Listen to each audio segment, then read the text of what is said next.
Samia oye! Safari sana. Mimi naitwa Isa Benfaro kama nilivyoambiwa. Nimepokea maagizo kutoka kwa profesa. Hapa kuna mambo manne matano ambayo natakiwa niwashughulikie, na waahidi wana Makuburi hayo mambo nitafanyia kazi kadri nitakavyoweza. Wana Makuburi, nyie tumeishi na nyie muda mrefu, tunafahamu shida zenu. Tukianza na shida za maji, shida ya maji tunafahamu kuna shida kubwa sana ya maji, hata ile Kanovo.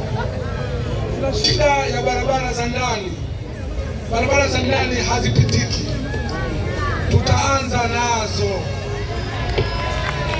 Kuna shida ya urasimishaji, tutaanza nazo.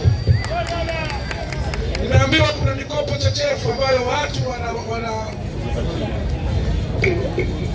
nimeambiwa kuna mikopo ambayo haiendi sawa sawa, inakwenda kwa ubaguzi. Mimi nikiwa diwani, mkinipa ridhaa, nitasimamia kuhakikisha kila kikundi kinapata mkopo kwa wakati unaofaa. Nimesikia swala la afya.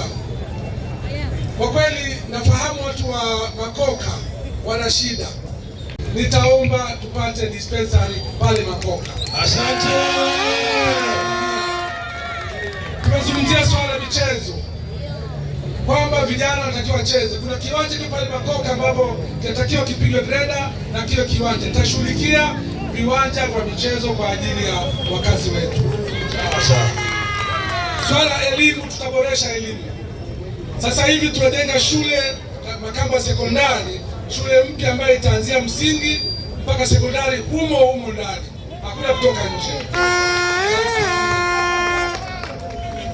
Ulinzi na usalama, nitahakikisha tunaimarisha ulinzi na usalama kwa watu wetu wa Makuburi. Ulinzi shirikishi, ulinzi wa mtu mmoja mmoja, tunahakikisha kwamba tunasimamia ulinzi shirikishi iende sawa sawa. Uchumi, nitajitahidi na kama nilivyosema mwanzo kwamba nitasimamia mikopo. Kwa hiyo ukisimamia vizuri mikopo na uchumi wa watu wa Makuburi utaongezeka, vikundi kwa vikundi. Mimi ni mtumishi wenu. Kwa hiyo nikifanikiwa udiwani, naomba mnitume niwatumikie. Tuko tayari.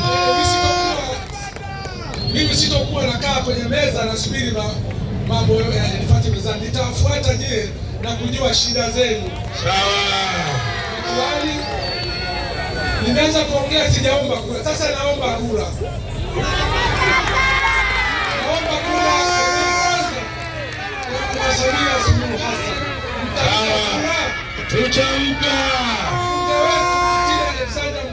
Mtampa kura? Tutampa. Kutosha? Mimi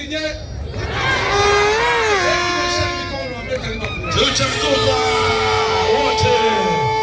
Asanteni sana, kura nimepata. Kwa hiyo ndugu zangu wa Makuburi, tufanye kazi. Kipindi cha nyuma kazi zimefanyika vizuri sana, barabara zimejengwa, shule zimejengwa, mashimo ya choo yamejengwa, lakini kazi hazijaisha. Tutazimalizia pale zilipoishia. Pale alipoishia mimi nitaanzia pale.